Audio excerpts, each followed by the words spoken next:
Motherhood Incorporated proudly presents Military Mom Talk Radio live on TogiNet.com. Co-hosted by Robin Boyd and Sandra Beck, the owner of Motherhood Incorporated. Military Mom Talk Radio is here with a powerful platform for women to discuss their ideas, issues, and concerns with respect to the military lifestyle. Military Mom Talk Radio encourages you to share your experiences of being a military wife and mother. This show is dedicated to educating your family about the many resources that are available in both the public and private sector, and we'll be sharing helpful information from women all over the world. We'll cover everything military, from helping a family member cope with post-traumatic stress disorder, to navigating government programs dealing with family issues, to the struggles of deployment, along with being a working mother both in and out of the home. This is Military Mom Talk Radio, and here are your hosts, Sandra Beck and Robin Boyd. Hey, military moms, this is Sandra Beck, and I'm here with Robin Boyd, and we've got two outstanding guests today, Rob. It's like the Egghead Show. We've got Dr. Jack Stern, and he's written this great book about 5 powerful steps to ending back pain, and this is really vital, Rob, because, Wounded Warriors report came out in January, or 2014 report came out, and talked about just how many back and neck injuries they're a big part of why people leave the military. They're a big part of ongoing pain. It's funny, not funny, haha, but the Air Force family down the street, the dual Air Force people, she is debating whether to get her... Oh, I'm sorry. Can you not hear me? I can hear you. Oh, okay. I heard sure.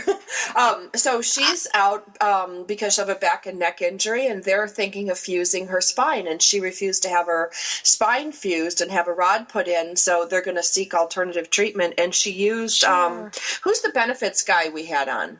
We had a benefits guy on a while back. Is it Van Hees? Tom Van Hees? Yes. I believe it was, yeah. Tom Van Hees.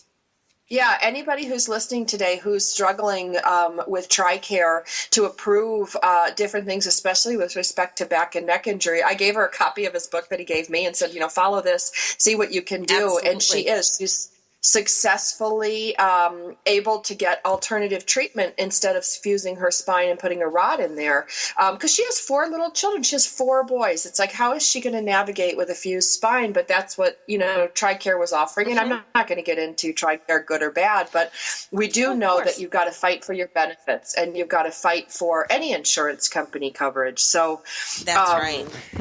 I'm really excited for him to come on and talk about back pain, because there is so much of it, especially with 20% of our servicemen and women being female. And in this case, they gave her a heavy box to carry, and, she did it, and she did not complain, and she did what she was told to do. Yeah.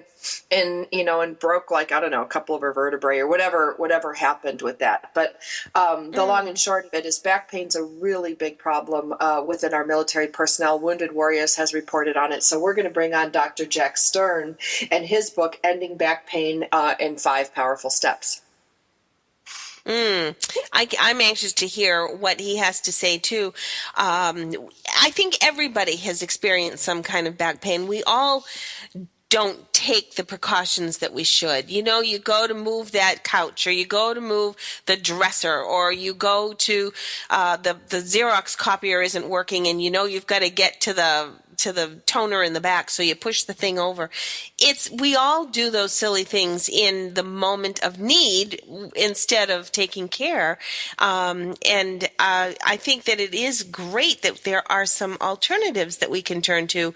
Now, there's so much more research that's been done. So it is exciting to see all of the new not diagnoses, but processes that are on the horizon for better therapies.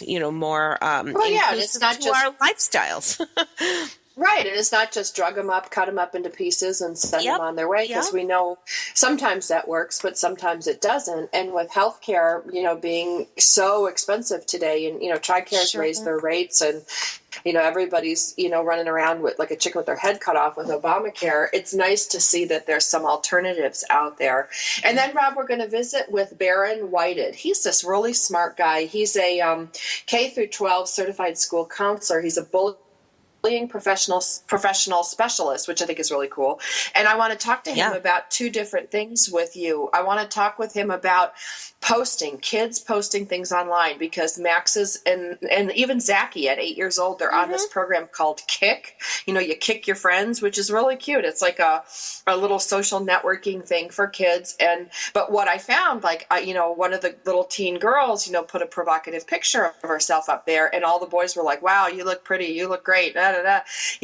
We need to have conversations with our kids, and this has never happened in the past, as young as 6-7 years old.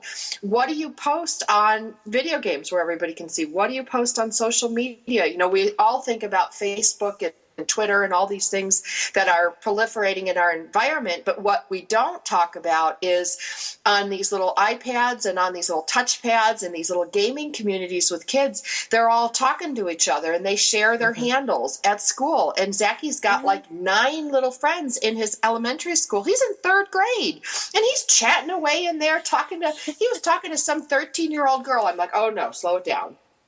Isn't that you're in something? 3rd grade. Well, he's not going to be in the 3rd grade forever, Sandra. No. He was telling me, it's okay, Mom, for you to date a younger guy because I'm going to date Selena Gomez and I'll be, 11 years younger than her. And I'm like, holy cow. But he's going to talk about, he's going to talk about some of these things where, how do you talk to your kids about posting? Like, I had a bunch of little boys at my party this weekend, Rob, for Toys for Tots, and they were all texting each other and they were all on their smartphones. And I sat them down and I said, look, you guys are boys, you're 11 years old, no porn. And I said, Max, I have your phone attached to my cloud so I can read all your texts and I can read all these things. And then one of the kids snickered and he's like, my mom will never figure this out. She can't even use a computer. And I'm like, she may not, but I can. And I'm watching. Now, I have no way of watching this kid. So it was a completely empty threat. But I wanted to be like, these kids, some of these parents do not have computer skills and their kids are out zipping around everywhere. Yeah. I do think it's difficult when parents are not even aware of the potential. And that's where, before you buy the little device, you better learn how to use it yourself, or at least try, or at least open the door. I remember having the computer in our kitchen. So, of course, back then, we're talking 20 years ago, I would see at least what the kids were doing, but I wouldn't necessarily hover over them. I wasn't a helicopter mom, but I'd open up a door and say, what do you think about this? Or what do you think about that behavior that so-and-so did? Or how do you think that made the other person feel? And being able to at least open up to look at consequences, not only just the initial, oh yeah, wow, that was whatever, the initial reaction, but I think kids don't quite take it to that next step where there's a consequence. And whether the consequence is just someone's hurt feelings or the consequence is something very severe, there is a consequence to whatever they say or do or write. And that's where that conversation with parents, whether they know how to use the device or not, can certainly take place. Yeah, well, but these kids are exposed to so much more these days. It's like, one of my friends had trouble the other day because she punished her son. He deserved it, believe me. He had it coming. And so what she did was she took his electronics away. She's like, give me your tablet, give me your phone. And she's like, when you get your grades up, you can have your stuff back. Well, he comes home the next day with a note from the teacher saying he needs his tablet and he needs either his phone or his tablet in class because of the classwork they're doing. They have to do their research. And she's like, sure, what the hell? Like now, I can't take the phone away, or I can't, a lot of kids don't have both, but they have a phone with internet. Yeah. And they do. We use YouTube all the time for math help because I suck at math and I can't even do the 11-year-old math. And so we rely on YouTube. These teachers have been so great putting all this stuff on there, but how do you take it away when the school says give it back? Mm-hmm. And there has to be, I guess, some other kind of consequence. Maybe it's, I don't think there's anything wrong with getting kids to understand that there's an appropriate place for devices and maybe not. I mean, when you go into church, you turn your phone off or you leave it in the car. Or if you're going in to a doctor's office, you don't bring your phone with you. You leave it in the car. And if you're having dinner out, it's really appropriate to not bring your phone with you. So I think there should be some times for kids to learn that there are places that you have it and places that you don't. I mean, I guess it sounds very simplistic, and it's really hard to follow through with every time. But I don't know as though devices are given that kind of limitation anymore. They're just everywhere. They're on everybody's body. The problem is, and I'll just tell you this from being a user. You're talking in theory. I'm talking the user thing. It's like all my kids want, and this is systemic. Because I had that Toys for Tots yesterday, so I talked to a whole group of kids. Every single one of them, I said, what do you guys want for Christmas? And I kind of went around the room, video game. I want this app. So the currency, when you discipline your kid, you got to take away things that matter to them.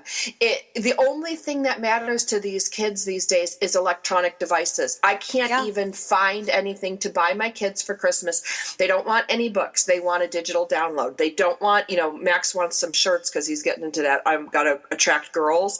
But Zachary, he wants a new baseball, he wants a new glove and a new bat. Okay, I can get him that. And then everything else has to do with either on his tablet or a new pair of headphones. Like, there's just not that much interest in any of them. It's not just my kids that are messed up with this stuff. Right. It isn't easy, and I guess I don't know what that balance is. And I know you're right from an educational point of view. When the schools the curriculums are dependent on kids having this access, that does become a whole different ballgame, because it isn't just a social thing. It then becomes a curricular thing. So I'm anxious to talk to Mr. Whited about all of that, because I know he's going to shed some light on this whole topic. But first, we're going to meet neurosurgeon Dr. Jack Stern. He brings relief to the millions of sufferers, including himself, who literally ache for help with regard to backache. Based on the latest scientific data, Dr. Stern has developed a 5-step solution with a multidisciplinary holistic perspective. We'll meet Dr. Stern and find out more right after these messages on Military Mom Talk Radio.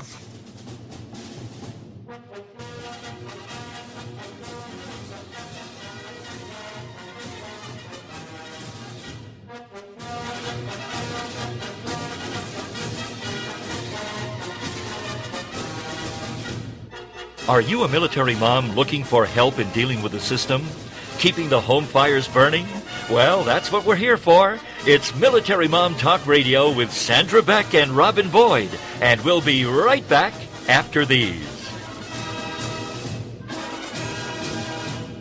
This is the TogiNet Radio Network. Radio with a cutting edge.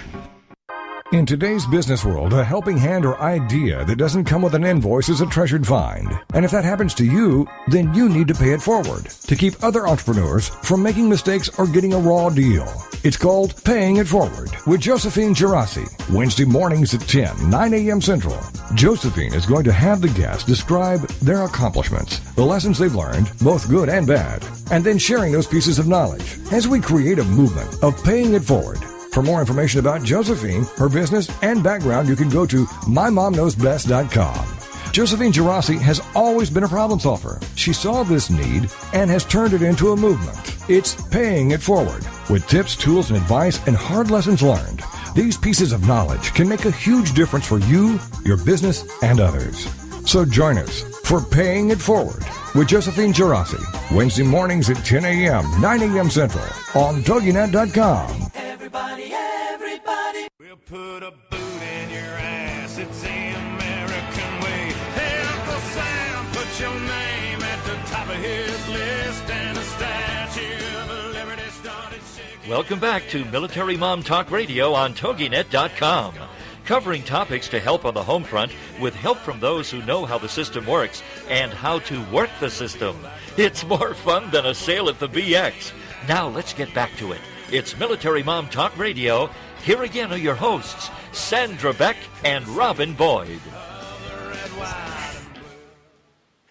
Hi, Military Moms. This is Sandra Beck, and I'm here with Robin Boyd, and we've got a great guest today. We have got Dr. Jack Stern, and I'm so excited to bring you to the show because he specializes in back issues. And Rob, Wounded Warriors did their survey recently, and their recent survey, I guess, and one of the top 5 most commonly experienced injuries or health-related problems as presented to them, number 1, sleep conditions, number 2, post-traumatic stress, number 3, back, neck, and shoulder problems, number 4, depression, number 5, anxiety. Now, this is really important because, like I said in the opening segment with you, Rob, the Air Force gal down the street, they want to fuse her spine. She's got, all these different issues. They want to put a rod in there. She has all of these. She's got the sleep conditions because of back, neck, and shoulder pain. She's depressed a lot because she's got 4 children and she has back, neck, and shoulder pain.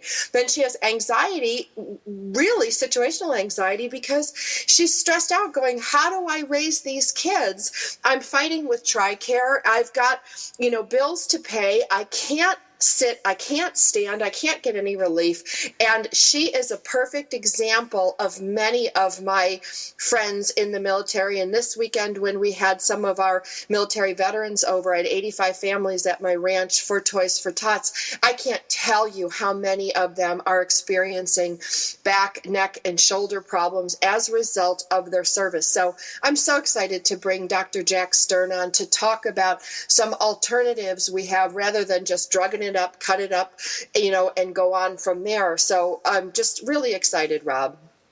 Absolutely. Dr. Stern, welcome to our show. We're so pleased to have you. And I'm very pleased to be invited. So thank you. Now, Dr. Jack, I'm just going to call you Dr. Jack, if that's okay. Just call me Jack. Oh, okay. No need to call me Dr. Jack. Well, you know what? You earned it. If they call you Doctor, they and charge you double, so Jack is fine. Okay. I'll charge the double for today.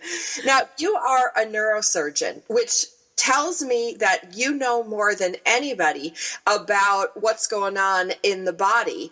But what's more important to me today is that you have experienced chronic pain, so you're like a hair club for men guy. You're not just a client. You're an expert. You're not just a user. You've got the whole package. You've got the medical, plus you've got the experiential. And so you've wrote this book, Ending Back Pain. Can you tell me a little bit about why you decided to write this book? Because in addition to ending back pain being epidemic proportions in the military, and I'd be happy to go over some of those statistics with you. It's really also of epidemic proportions in the population as a whole. Some of that, I guess, has to do with the fact that we're all getting older, and we all tend to suffer from some sort of degenerative back or disc disease. But also, as a population, you look around, certainly obesity has become endemic, and lack of exercise. So we're a population that's eating more, exercising less.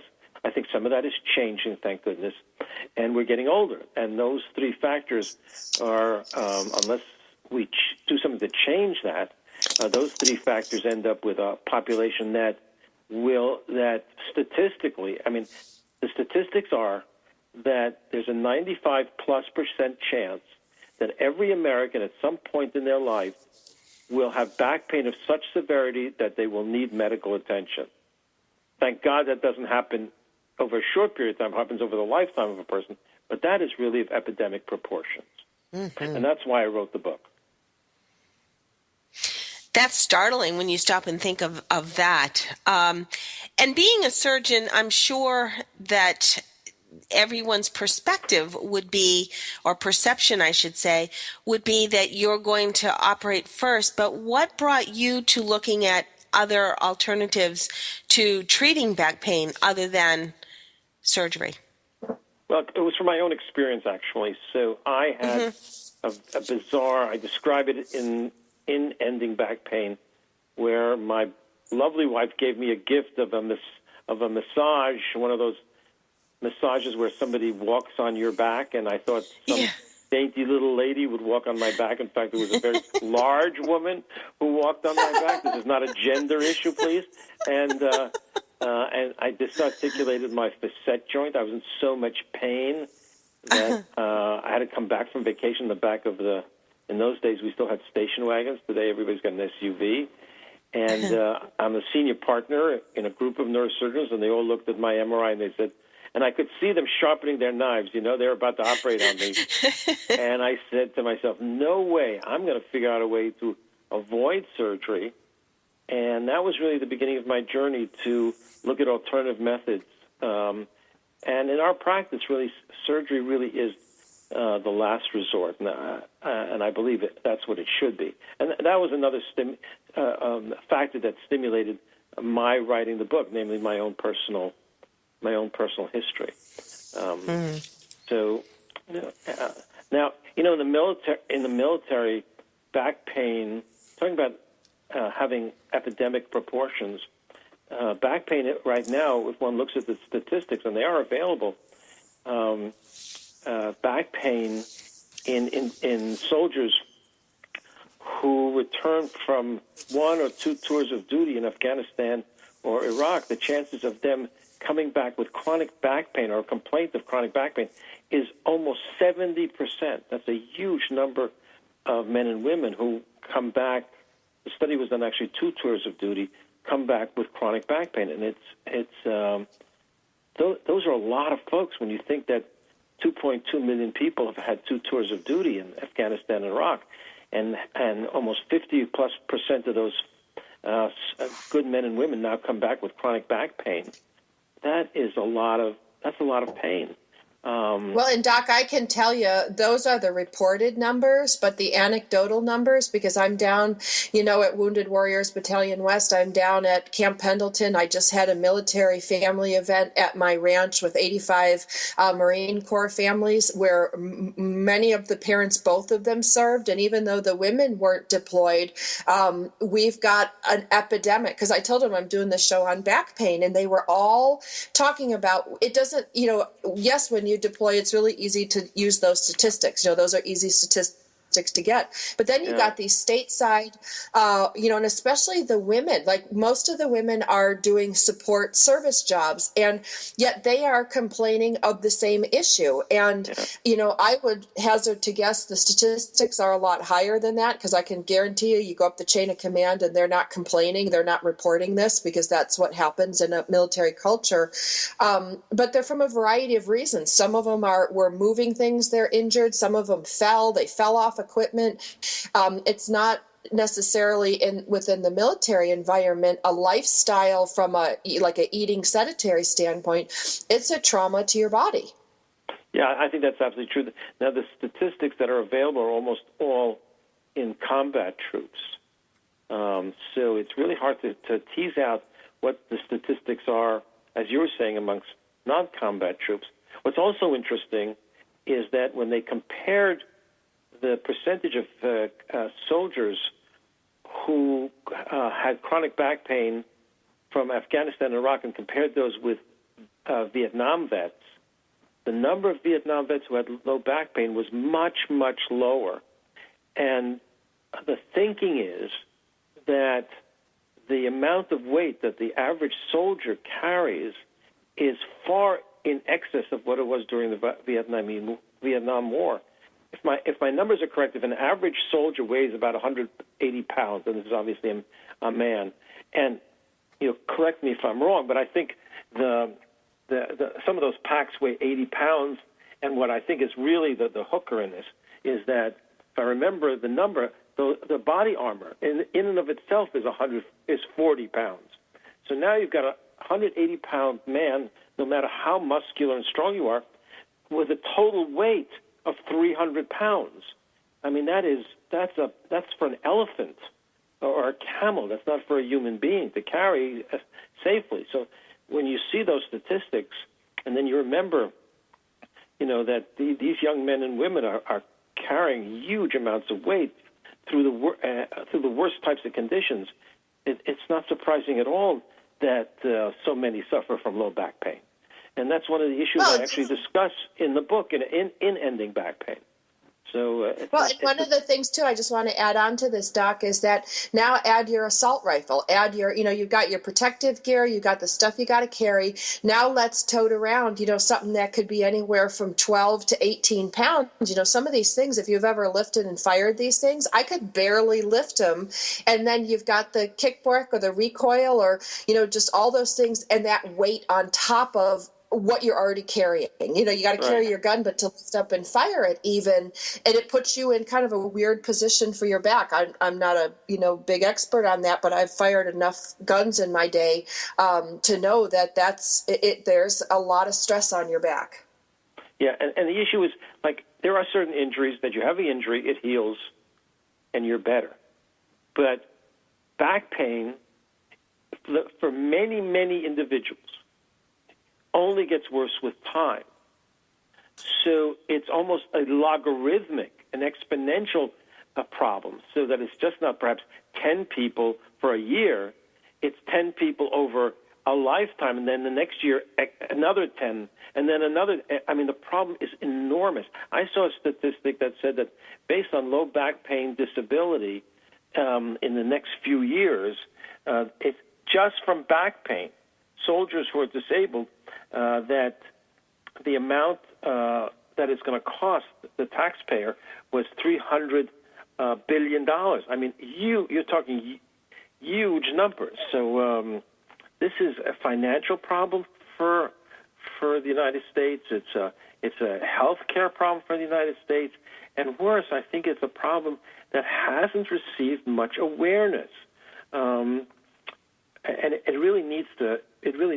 There really needs to be greater awareness, and there probably has to be some rethinking of this problem, how to prevent this issue, or else it's going to just get worse.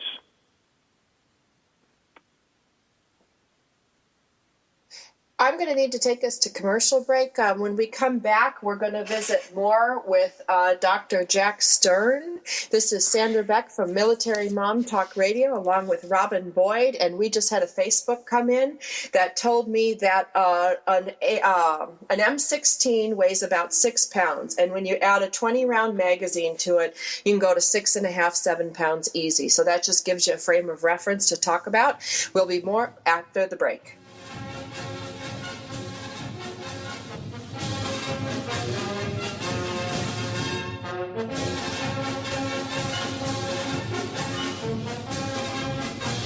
Are you a military mom looking for help in dealing with the system? Keeping the home fires burning? Well, that's what we're here for. It's Military Mom Talk Radio with Sandra Beck and Robin Boyd. And we'll be right back after these. Information about book publishing is power. The power to change your authoring life. And the power to change the lives of your readers. So join us for Your Guide to Book Publishing. Everything you want to know but didn't know what to ask. With your host, Dr. Judith Briles. Thursdays at 6 p.m. Eastern, 3 Pacific. You'll hear about statistics, scenarios, and strategies on what to do now. As the book shepherd, Dr. Judith Briles is in. And each week, she will include publishing professionals that will reveal tips and secrets to the author's journey. If there is a book in you want to listen, learn, and yes, call in with your questions each week. For more on Judith and what she can do for you, check out her website, thebookshepherd.com. It's your guide to book publishing. Everything you want to know, but didn't know what to ask. Brought to you by Author You and The Book Shepherd, with your host, Dr. Judith Briles. Thursday evenings at 6 p.m. Eastern, 3 p.m. Pacific. It's time to uncover the inspired team leader within you. Overcome the challenges of hidden agendas and miscommunications that create stress and a lack of productivity. Project management expert Norm Prevost and connection expert Heather Hansen O'Neill will provide you with a consistent infusion of inspiration and team strategies. In addition, your hosts will invite knowledgeable leaders to inject different viewpoints, situations, and solutions for an all-encompassing perspective on achieving winning team performance. Spend 1 hour each Friday transforming your mindset and increasing your skills. The Inspired Team Leader Show your path to innovative ideas and action items you can implement today to create a more productive team and feel amazing in your role. The Inspired Team Leader Show, heard every Friday at 12 noon Eastern Standard Time on ABRN, the All Business Radio Network. There ain't no doubt I love this land. God bless the USA.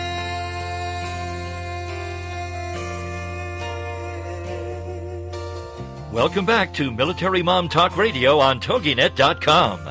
Covering topics to help on the home front with help from those who know how the system works and how to work the system. It's more fun than a sale at the BX. Now let's get back to it. It's Military Mom Talk Radio. Here again are your hosts, Sandra Beck and Robin Boyd. Hey, military moms, this is Sandra Beck, and I'm here with Robin Boyd, and we are visiting with Dr. Jack Stern today, and he wrote this great book called 5 Powerful Steps to Diagnose, Understand, and Treat Your Ailing Back to Ending Back Pain. And we identified in the first half of the show that we have an epidemic of back pain as a culture generally because we're sedentary, because we eat too much, we weigh too much. You know, that's no big surprise there. And while we were on the break, Rob, we got some feedback in from last segment, and for those of you that missed the earlier segment or our shows, you can pick us up on iTunes under Military Mom Talk Radio. You can go to militarymomtalkradio.com, or you can go to our host station in Texas, toginet.com, TOGINET. This is really important, you guys, because the Wounded Warriors program found out through their survey, that as many as 70% of our service personnel are suffering from neck, back, and shoulder pain. And the good doctor today explained, and I tend to agree with him, that the sheer weight of our armor today, protective armor and gear, can weigh so much and put a strain on 150, 180, 200-pound body. And I had made a comment, Rob, earlier in the show about the weight of, some of these assault rifles that our soldiers carry. And of course, the guys listening chimed in and they're like, well, wait till you add your rear backup iron sights. Wait till you add your forearm accessories and your tactical forearms. And, what if you have a scope? What about your optics? Hey, got to add in the optics weight. So the end of the let day, alone all the ammunition if right. you're going out on a mission. Yeah, so they were like, what's hanging off the end of your rifle versus, what they're carrying. But they supported us in our statement, whether my numbers were correct at 5, 6, 12, or 15 pounds. The fact of the matter is it's very heavy. And the other thing that came in at the break, Rob, and I wanted to share this before we get on to tips with the doctor and how to make a difference. 2 of the moms came in and said to me on text, San, we're listening to your show, and we want you to know that when our husbands are on deployment, we have to do all the heavy lifting, literally and figuratively. Sure. I'm reading the text. She said 50-pound bags of chlorine, 50-pound bags of dog food, sleepy kids that need to be taken up in the middle of the night. And one of my friends, she's like, I'm 5'2", and I have to do this all on my own. And I said, how much do you weigh? And she says, I'm not going to tell you, but I bet you she's 100 pounds if she's soaking wet. She's a skinny little thing. And, not that we're going to make gender biased statements here, but the fact of the matter is when your spouse is on deployment, male or female, you have to literally do all the heavy lifting because there is no one else. And that's going to result in lots of back pain. And that's why we brought on Dr. Jack Stern. You can check him out at drjackstern.com. His book is Ending Back Pain. And we're going to shift gears a little bit, Rob, and we're going to talk to Doc about some things that people can do. Doc, other than buy your book, which is what we want them to do, buy your book, number one. In addition, right, buy your book. But what are some things people can do right away, today, starting now, with respect to these conditions that are arising from these lifestyles and things that are not going to change? Well, before I answer that, I would make a comment, and that is that low back pain is not a diagnosis. So many people have low back pain or back pain, but there are a variety of causes for back pain. So, and what I see, and I think one of the other reasons I wrote this book is that